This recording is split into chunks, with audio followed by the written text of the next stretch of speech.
എന്തെല്ലാം കാണണം, എന്തെല്ലാം കേൾക്കണം. ഒരു ദിവസം ഒന്ന് തള്ളി നീക്കണമെങ്കിൽ നമ്മുടെ മുൻ DGPയും അതുപോലെ ഇപ്പോഴത്തെ തിരുവനന്തപുരത്തെ കൗൺസിലർ, ശാസ്തമംഗലത്തെ കൗൺസിലറുമായിട്ടുള്ള മാഡം ശ്രീലേഖ, മുൻ IPS, തൻ്റെ അഭിപ്രായം പറഞ്ഞിരിക്കുകയാണ്. തീ കൊണ്ടുള്ള ഈ കളി നമുക്ക് വേണോ, തൃശ്ശൂരുള്ള വെടിക്കെട്ട് അപകടത്തെക്കുറിച്ച്. മാഡം, ഈ നമുക്ക് ഏതൊരു കാര്യത്തെയും പെട്ടെന്ന് തള്ളിപ്പറയാം, അല്ലെങ്കിൽ കുറ്റം പറയാം, ഈ ഒരു അപകടം ഉണ്ടായതുകൊണ്ട് മാത്രം.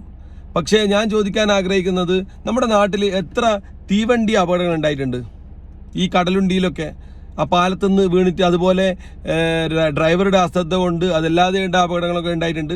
അപ്പോൾ എത്ര ആൾക്കാർ നാളിതുവരെ തീവണ്ടി അപകടങ്ങളിൽ നിന്ന് എത്ര ആൾക്കാർ മരിച്ചിട്ടുണ്ട്? എന്നിട്ട് നമ്മൾ തീവണ്ടി ഗതാഗതം പരിപൂർണമായി നിരോധിച്ചോ? ഇല്ലല്ലോ. ഇനി നമുക്ക് വിമാന അപകടങ്ങളെ പറ്റി പറയാം. എത്ര വിമാന അപകടങ്ങൾ ഉണ്ടായി? എത്ര പേര് മരിച്ചു?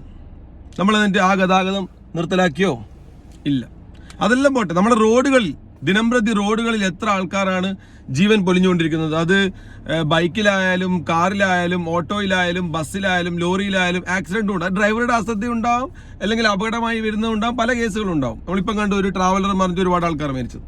അപ്പോൾ അപകടങ്ങൾ നമ്മുടെ ജീവിതത്തിന്റെ ഭാഗമാണ്, അല്ലെങ്കിൽ ഒരു സമൂഹത്തിൽ നടക്കുന്ന കാര്യങ്ങളാണ്. അപ്പം നമ്മൾ പെട്ടെന്ന് തന്നെ അതിൽ കുറ്റം കണ്ടെത്തി ആരെങ്കിലും ബ്ലെയിം ചെയ്തുകൊണ്ട് ഈ തീക്കളി നമുക്ക് വേണമെന്നൊക്കെ പറഞ്ഞ് പൂരത്തെ അങ്ങനെ തള്ളിപ്പറയുന്നത് ഒരിക്കലും ഒരു രാഷ്ട്രീയ പ്രവർത്തകയ്ക്ക് ഒരു തരത്തിലും ഭൂഷണമല്ല. ആരും പറയാൻ പാടില്ല. കാരണം എന്ന് പറഞ്ഞു കഴിഞ്ഞാൽ പൂരം എന്ന് പറഞ്ഞാൽ, തൃശ്ശൂർ പൂരം എന്ന് പറഞ്ഞൊരു നാടിന്റെ വികാരമാണ്. അവിടെ നമ്മുടെ കേരളത്തിൽ നിന്നല്ല, ലോകത്തിന്റെ എല്ലാ ഭാഗത്തു നിന്നും ആൾക്കാർ വരുന്നത് തൃശ്ശൂർ പൂരം കാണാനും ഈ വെടിക്കെട്ട് ആസ്വദിക്കാനും ഒക്കെയാണ്. അപ്പോൾ അതിൽ എന്തൊക്കെ സേഫ്റ്റി മെഷേഴ്സ് നമുക്ക് ആഡ് ചെയ്യാം, അല്ലെങ്കിൽ എങ്ങനെ കൂടുതൽ കുറ്റമറ്റതാക്കാം എന്ന് ചിന്തിക്കേണ്ടതിന് പകരം പെട്ടെന്ന് തന്നെ കുറ്റം പറഞ്ഞ് രക്ഷപ്പെടുക എന്നുള്ളത് ഒരു തരത്തിലും ന്യായീകരിക്കാവുന്ന ഒരു കാര്യമല്ല. അപ്പം നമ്മളിവിടെ ചിന്തിക്കേണ്ടത് രണ്ട് കാര്യങ്ങളാണ്. ഒന്ന്, സേഫ്റ്റി മെഷേഴ്സ്.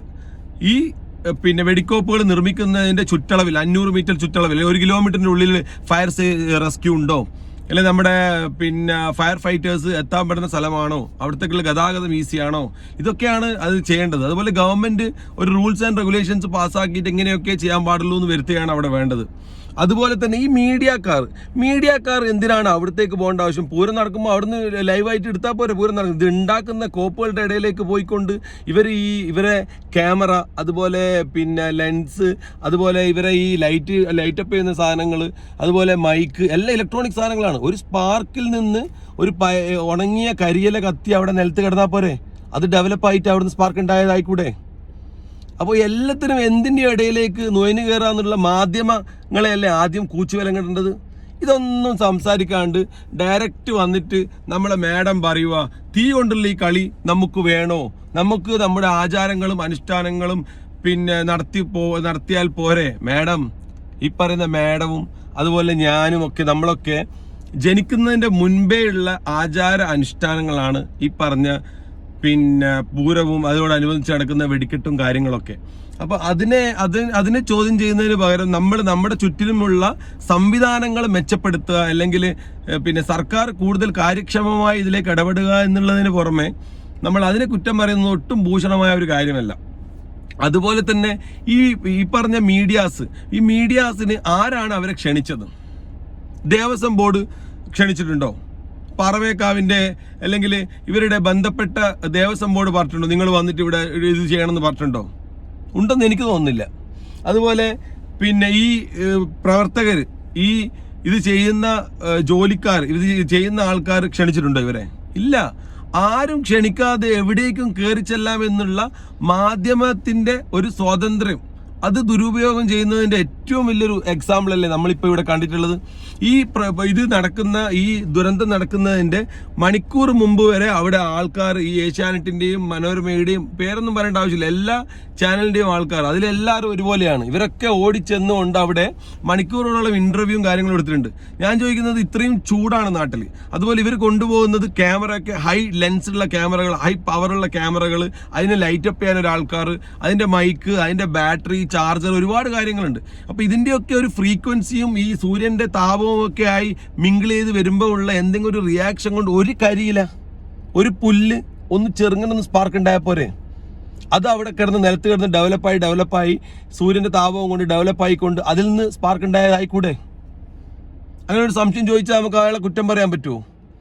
അപ്പോൾ ഇങ്ങനെയൊക്കെയുള്ള ഒരുപാട് കാര്യങ്ങൾ കിടക്കുമ്പോൾ നമ്മൾ അതിലേക്കൊന്നും ചർച്ച പോകാതെ പെട്ടെന്ന് തന്നെ വന്നിട്ട് ഞാൻ തുറന്നു പറയാമെന്ന് വെച്ച് കഴിഞ്ഞാൽ എനിക്ക് ഫസ്റ്റ് ഓർമ്മ വന്നത് നമ്മുടെ ഒരു സിനിമയിൽ ആക്സിഡന്റ്, ശ്രീനിവാസൻ ആക്സിഡന്റ് നടന്നപ്പോൾ മാമുക്കോയ അവിടെ ഇന്നസെന്റ് വന്നിട്ട് ഇങ്ങനെ കുറ്റം പറയുമ്പോൾ മാമുക്കോയ ഒരു കാര്യം പറയുന്നുണ്ട്, ഒരു മിനിറ്റ് ഒന്ന് ഇങ്ങോട്ടേക്ക് വന്നാട്ടെ എന്ന് പറഞ്ഞിട്ട് കണ്ണടക്കി ഒന്ന് കൊടുത്തിട്ട് ചോദിക്കുന്നുണ്ട്, ഒരാള് മരിക്കാൻ കിടക്കുമ്പോൾ അല്ലെങ്കിൽ ഒരു അപകടം ഉണ്ടായപ്പോൾ ഒരു ദുരന്തം ഉണ്ടായപ്പോൾ അല്ല ചെറ്റ വർത്താനം പറയേണ്ടത് എന്ന് പറഞ്ഞ പോലത്തെ ഒരു സംഭവമാണ് എനിക്ക് പെട്ടെന്ന് ഇത് കേട്ടപ്പോൾ തോന്നിയത്.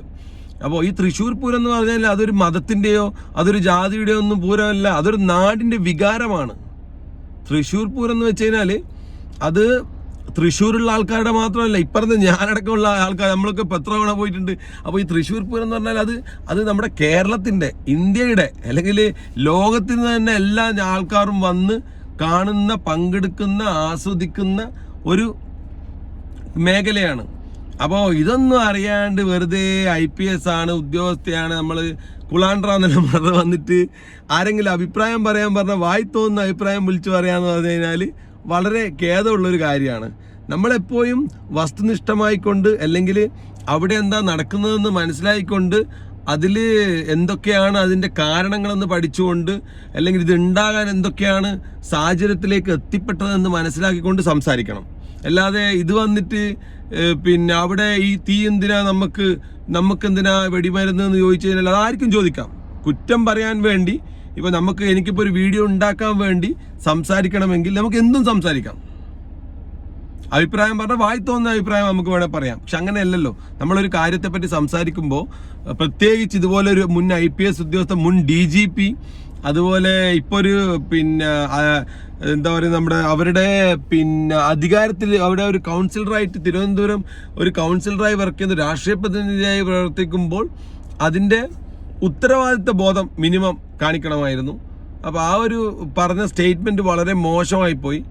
അല്ലെങ്കിൽ ഈ ഒരു വിഷയത്തിൽ പ്രതികരിക്കണമെന്ന് വിചാരിച്ചതല്ല, പക്ഷേ ഈ ഒരു ഇങ്ങനെ കുറ്റം പറച്ചിൽ കണ്ടപ്പോൾ ഒന്ന് പറയണമെന്ന് തോന്നി. പക്ഷേ ഇവർക്ക് വേണമെങ്കിൽ ഇങ്ങനെ സജസ്റ്റ് ചെയ്യാം, ഇതിൻ്റെ അഗാധം കുറച്ചുകൊണ്ടുള്ള പുതിയ നൂതനമായ ടെക്നിക്കുകൾ ഉപയോഗിച്ചിട്ടുള്ള പരിപാടികൾ ചെയ്താൽ നന്നാകുമായിരുന്നു എന്ന് പറയാം. അല്ലാണ്ട് തീ കൊണ്ടുള്ള കളി നമുക്ക് വേണമെന്നൊക്കെ ചോദിക്കണമെങ്കിൽ നമ്മുടെ സമൂഹവും നമ്മുടെ ചുറ്റുപാടും അത്രയും സേഫ്റ്റി ആയിരിക്കണം. നമ്മൾ ഇന്നും നിൽക്കുന്ന സമൂഹം അല്ലെങ്കിൽ നമ്മൾ ഇന്നും ജീവിക്കുന്ന ലോകം എന്ന് പറഞ്ഞാൽ ഇപ്പോഴും അമേരിക്കയും ഇസ്രായേലും അല്ലെങ്കിൽ ഇറാനും പോലുള്ള രാജ്യങ്ങൾ തമ്മിലുള്ള അടി കണ്ടുകൊണ്ടാണ് നമ്മൾ നിൽക്കുന്നത്. അവിടെയും ഇവിടെയും ബോംബ് ചെയ്തുകൊണ്ട് ലക്ഷക്കണക്കിന് ആൾക്കാരാണ് ഡെയിലി മരിച്ചുകൊണ്ടിരിക്കുന്നത്. അപ്പോൾ അതിനെപ്പറ്റി എന്തെങ്കിലും ഈ മാഡം സംസാരിച്ചിട്ടുണ്ടോ? അങ്ങനെ മനുഷ്യന്റെ ജീവനാണ് വിലയെങ്കിൽ നമ്മുടെ നാട്ടിലെ മനുഷ്യനും ലോകത്തുള്ള എല്ലാ മനുഷ്യനും ഒരു വിലയാണ്.